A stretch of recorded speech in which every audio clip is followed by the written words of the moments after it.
Good morning, student. Earlier we have started chapter number 10, circles. Now it is a part number 3.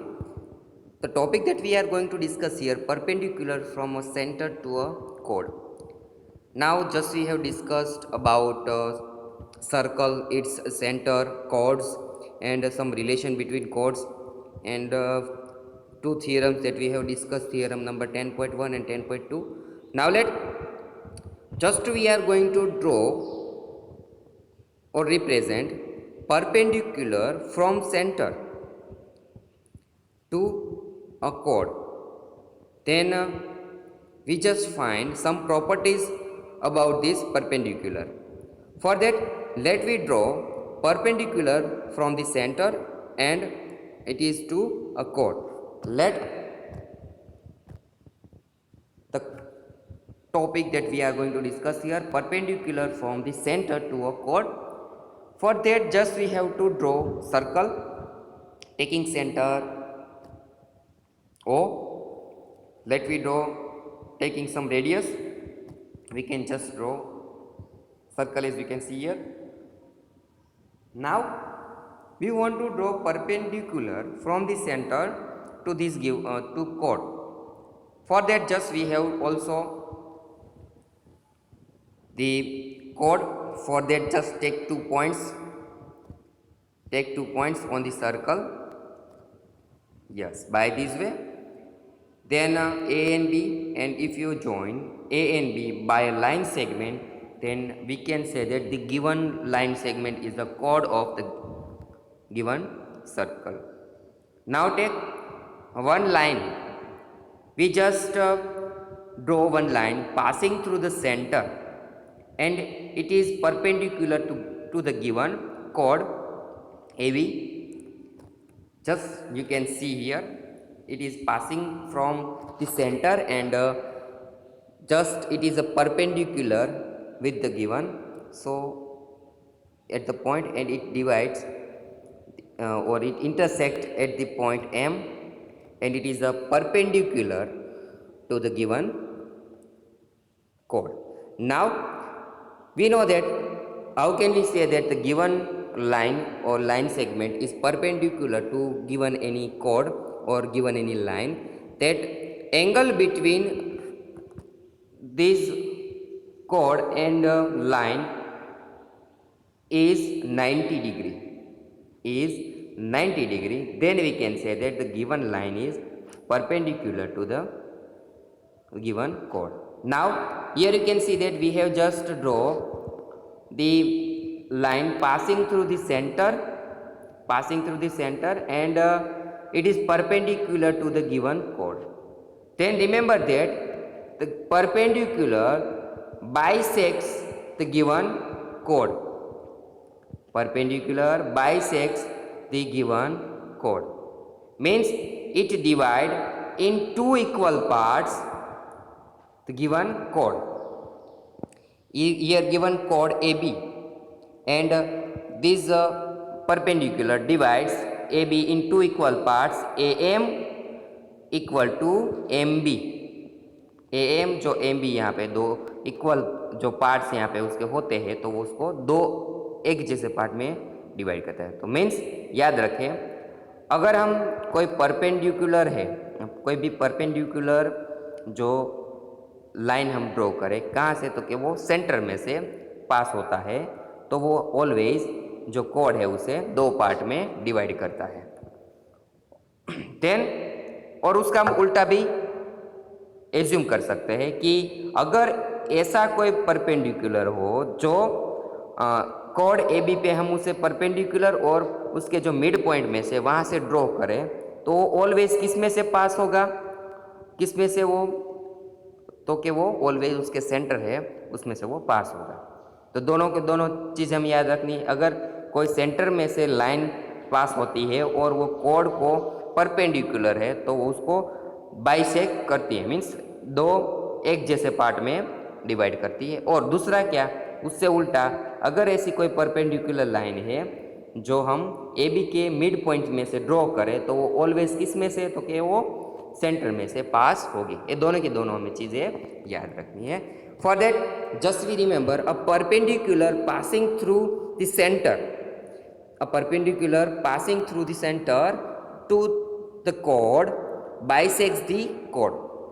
वो क्या करता है, code को bisect means उसका दो इक्वल पार्ट्स में उसे डिवाइड करता है।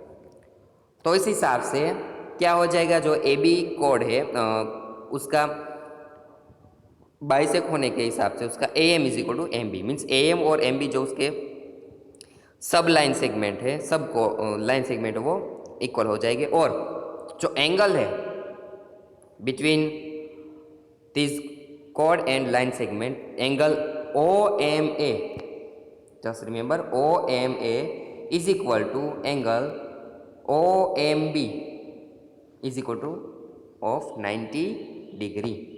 So these three things that we are going to remember, and using these three things that we can just draw the center of, we can also draw the center of the given circle, and also we can divide the given chord into equal parts by drawing perpendicular passing through its center.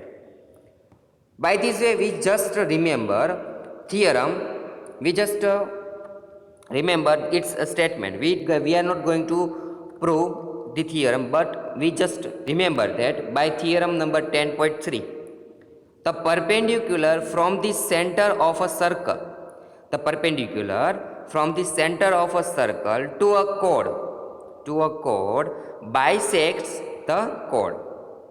Once again remember that the perpendicular from the center of a circle to a chord bisects the chord. तो ये चीज़ें हमें याद रखनी है. Now let some more properties about circle we understand. Let me take converse part of the theorem 10.3. Theorem number 10.4, the line drawn through the center, of a circle to bisect a chord is perpendicular to the chord. तो हमें उसे perpendicular यहाँ पे बताना है कि अगर यहाँ पे जो फिगर में दिया गया है कि एक chord है, तो सेंटर में से हम ऐसी एक लाइन ड्रॉ करें कि जो कोड को बाइसेक्ट करे।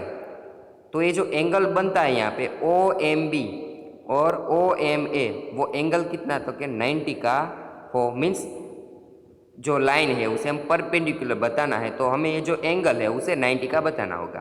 तो उसके लिए हमें इसको प्रूव करना पड़ेगा। तो आप देख सकते हो यहाँ पे ए एम ओ और बी एम दो ट्राइंगल्स दिख रहे हैं। तो वो दोनों है उसकी कॉन्ग्रुएंट की जो रूल्स है, उस रूल के हिसाब से हम अगर दोनों को एक जैसे बता दें, दोनों जो ट्राइंगल है ए एम ओ और उसे हम दूसरी तरह से भी बोल सकते हैं ओ एम ए और ओ ए एम और ओ बी एम, जो दोनों ट्राइंगल है उसे हम इक्वल दिखा दें, मीन्स दोनों को कॉन्ग्रुएंट दिखा दें, एक रूप दिखा दें, तो हम बाद में ये दोनों जो एंगल है उसे भी कह सकते हैं। नाउ लेट, तो हम उसे प्रूव कैसे कर सकते हैं, तो let A B be a chord of the circle with centre O and O is joint to the mid point M of A B. तो हमने ये जो है पर O में से पास होती हुई एक लाइन ए बी पे ड्रॉ कर दी, उससे मिड पॉइंट M पे। You have to prove that O M perpendicular to A B. हमें क्या प्रूव करना है, O M perpendicular to A B हमें प्रूव करना है। Join O A and O B, O A and O B क्या है, दोनों की रेडियस है, जो सर्कल है उसकी रेडियस है। In triangles O M and O B M, जो हमारे पास ट्राइंगल्स है O A M and O B M में, तो हम O A is equal to O B कह सकते हैं। Why O A is equal to O B क्यों कह सकते हैं, क्योंकि दोनों रेडियस है और रेडियस एक जैसी होती है, तो O A is equal to O B कह सकते हैं। उस हिसाब से A M is equal to B M, A M is equal to B M. Why, because M is a mid point of A B, so the parts A M and M B are equal, so a m is equal to bm and O M is equal to O M, दोनों triangles में O M है वो common है, तो O M is equal to O M हम लिख सकते हैं। तो यहाँ पे आप देख सकते हो कि हमने 3 पार्ट से हमने सीपीसीटी रूल पढ़ा है ना, अगर कोई भी 3 पार्ट्स हम इक्वल दिखा दे तो दोनों के दोनों ट्राइंगल कैसे हो जाएंगे, कॉन्ग्रुएंट ट्राइंगल हो जाएंगे। Therefore triangle O A M congruent to the triangle OBM by which rule, SSS rule, side rule के हिसाब से यहाँ पे दोनों कॉन्ग्रुएंट हो जाएंगे। तो दोनों कॉन्ग्रुएंट है तो ओ एम बी एंड जो यहाँ पे ओ एम ए है वो दोनों इक्वल हो जाएंगे, और दोनों इक्वल होने के हिसाब से ये जो 180 का एंगल होता है, एक दोनों को मिला दें तो कितना एंगल हो जाएगा 180 का, तो दोनों इक्वल है तो उसका हाफ कितना होगा 90। तो यहाँ पे ओ एम ए और ओ एम बी 90 के एंगल हो गए, और 90 का एंगल होने के हिसाब से O M perpendicular to A B हमें जो चाहिए थे वो मिल गया।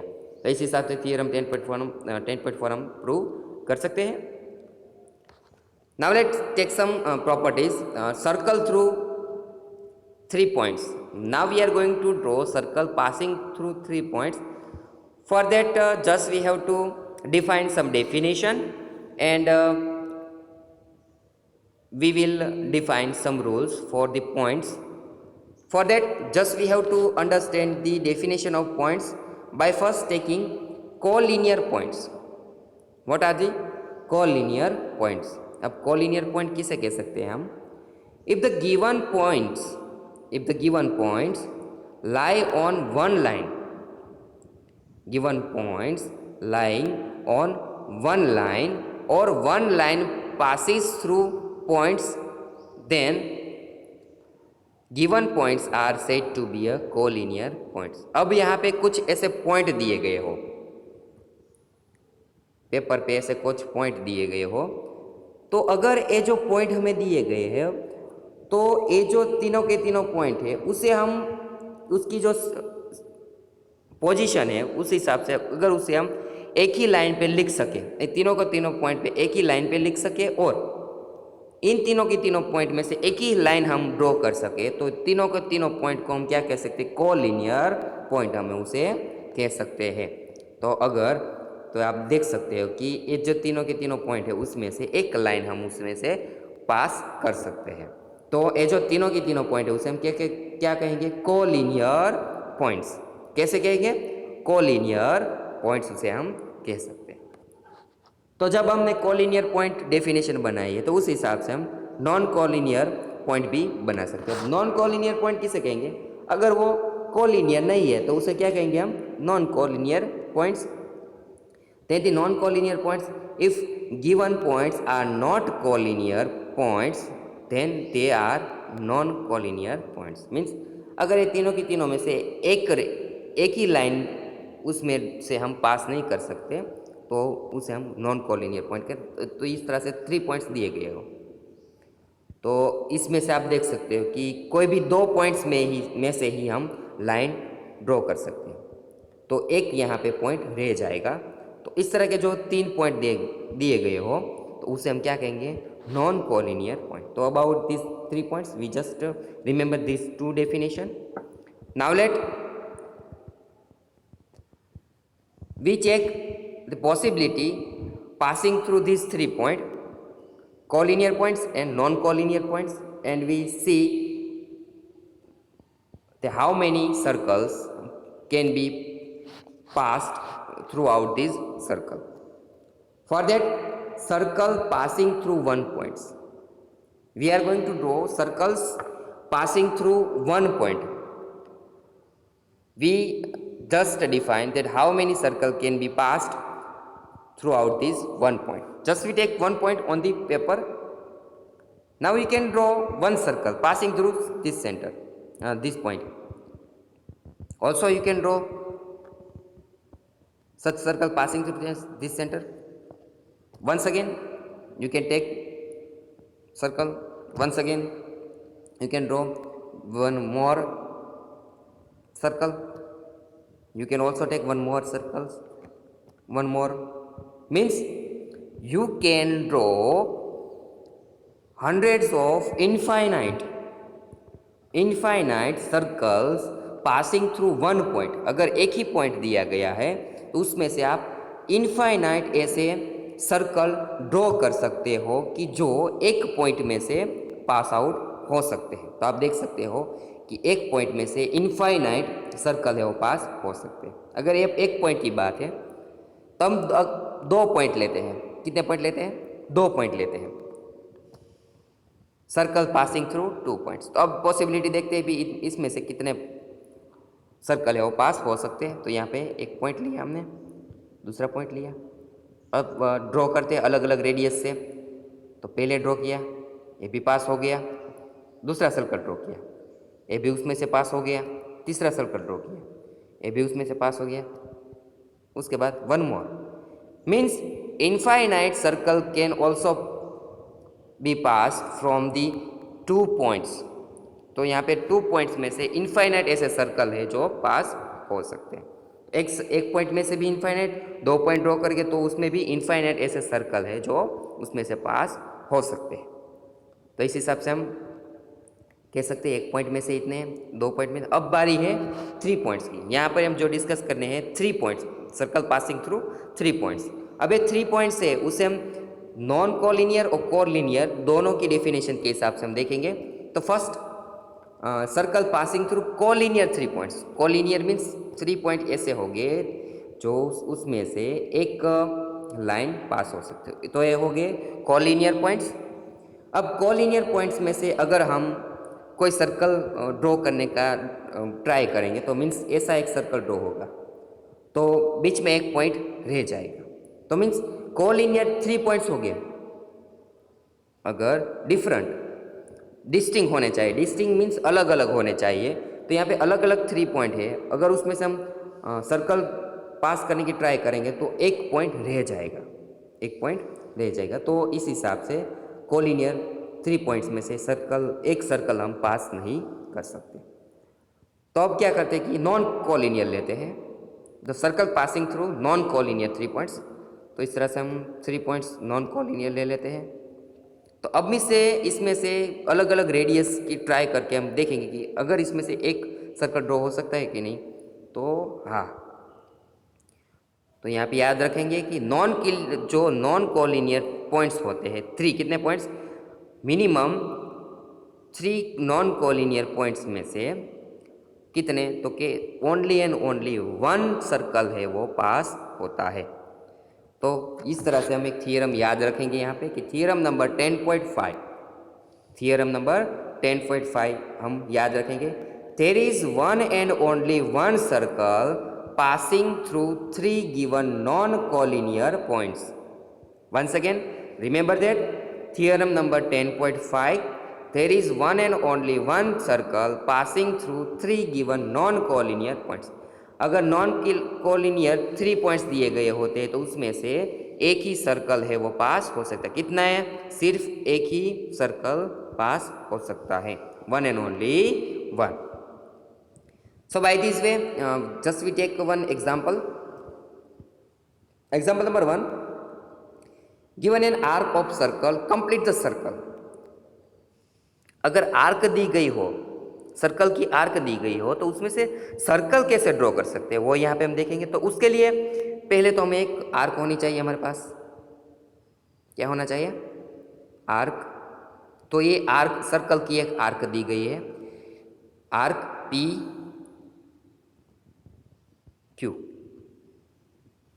हमारे पास एक आर्क है पी क्यू, ऐसी एक आर्क दी गई है। इसका सेंटर नहीं पता, कैसे आर्क ड्रॉ गई वो हमें नहीं पता, लेकिन ये जो आर्क दी गई है उसमें से हमें एक सर्कल ड्रॉ करना है। तो उसके लिए हमें पता है एक चीज़ हमें आगे देखी कि अगर कोड में से कोई परपेंडिकुलर उसका हम ड्रॉ करें, कोड का परपेंडिकुलर ड्रॉ करें तो वो किस में से पास होगा? उसके सेंटर में से। We just seen that if we draw perpendicular to chord, then the perpendicular passes through the center of the circle. means we have to draw two chords. Why? Because we are going to take intersection of these two perpendicular passing through the given two chords, perpendicular to the two chords, that is intersect at the center of the given arc. तो जो यहाँ पे हम जो ये जो arc है जिस सर्कल में से ली गई है, तो अगर हम इसमें दो कोड ड्रॉ कर दें और कोड के परपेंडिकुलर ड्रॉ करें, तो जो परपेंडिकुलर होते हैं वो दोनों किस में से पास होते हैं? उसके सेंटर में से। तो अगर उसके सेंटर में जो उसका इंटरसेक्शन मिल जाएगा तो वो हमें उसका सेंटर भी मिल जाएगा। Then just we take point on the arc as a R. अब दोनों कोड ड्रॉ कर देते हैं हम, P R and P Q. अब पी आर पी क्यू के दो बाइसेक्ट परपेंडिकुलर, दो बाइसेक्टर ड्रॉ करने हैं परपेंडिकुलर उसको। तो उसके लिए हमें पता है कि हम कैसे ड्रॉ करते हैं। तो उसके लिए हमें अब पी आर पे जो यहाँ पे कोड दी गई है उसका बाइसेक्टर ड्रॉ करना है। तो बाइसेक्टर ड्रॉ करने के लिए हमें इसके आधे से ज़्यादा, आपको आधा इतना होगा तो आधे से ज़्यादा आपको माप लेना है कंपास में। जो राउंडर होता है ना, उसमें एक जगह पे पेंसिल रख के आपको इससे आधे की ज़्यादा रेडियस लेनी है, आधे से ज़्यादा रेडियस लेनी है। अब एक पॉइंट है, उसको सेंटर पी को लेके एक ऊपर की तरफ आर्क ड्रॉ करें और फिर से वही रेडियस आपको चेंज नहीं करनी, फिर से पी को पॉइंट रख के यहाँ पे नीचे की ओर एक आर्क ड्रॉ कर दो। ओके, अब ओके, फिर से जो हमने रेडियस लेनी है उसे चेंज नहीं करनी, याद रखें जो रेडियस ली है उसे हम चेंज नहीं करेंगे। फिर आर्क को सेंटर लेके ऊपर की तरफ एक आर्क ड्रॉ करेंगे और एक नीचे की तरफ आर्क ड्रॉ करेंगे, टेकिंग सेंटर आर, इस तरह से। तो इसमें से जो इंटरसेक्टिंग पॉइंट यहाँ पे मिला है, यहाँ पे और यहाँ पे, तो उनमें से एक जो लाइन यहाँ पे पास होगी वो लाइन परपेंडिकुलर होगी किसे? Given code. तो जो लाइन है वो किसे परपेंडिकुलर होगी? तो गिवन कोड। वंस अगेन, अब पी आर की बारी है, आर क्यू की बारी है। तो क्यू आर जो यहाँ पे है उसका भी हम इस तरह से उसका परपेंडिकुलर ड्रॉ करने के लिए जो उसके मिड पॉइंट में से पास होगा, तो मिड पॉइंट में परपेंडिकुलर ड्रॉ करने के लिए हमें आर को सेंटर लेके आर से उससे आधे से ज़्यादा हमें रेडियस लेनी है, ऊपर की तरफ आर्क ड्रॉ करना है, नीचे की तरफ आर्क ड्रॉ करना है, टेकिंग सेंटर आर। एंड उसी तरह से क्यू को सेंटर लेके ऊपर की तरफ आर्क और नीचे की तरफ आर्क आपको ड्रॉ करना है। Then you get such arc as you can see here, upside, downside, and taking center Q, you can draw upside and downside such a arc, and we draw a line passing through this intersecting point, and you can see that both the perpendicular intersect at one point, and we know that it always, the intersection of two perpendicular of chords is intersecting at point at its center, and let me say it O. Now take a radius of OP or OR or OQ. अब हमें पता है कि ये distance है, fix distance है, तो उसे हम रेडियस कहेंगे। आप OP रेडियस ले लो, OQ रेडियस ले लो और OR रेडियस ले लो, तो आप उसका एक सर्कल ड्रॉ कर सकते हो। तो रेडियस लेके O को सेंटर लेके आप इस तरह से सर्कल ड्रॉ कर सकते हो। सो आर्क दी गई थी, उसमें से हमने सर्कल ड्रॉ कर दिया, तो इस हिसाब से हम उसका सर्कल ड्रॉ कर सकते हैं। और अगर सर्कल दिया गया हो ना, तो उसका हम सेंटर भी इस तरह से ड्रॉ कर सकते हैं by taking two chords on the circle. The steps let R, यहाँ पे जो हमने स्टेप्स किए हैं वो यहाँ पे लिखा हुआ है कि इस तरह से हम उसको ड्रॉ कर सकते हैं। So let solve example from the exercise 10.2, example number 1, 2 and 3.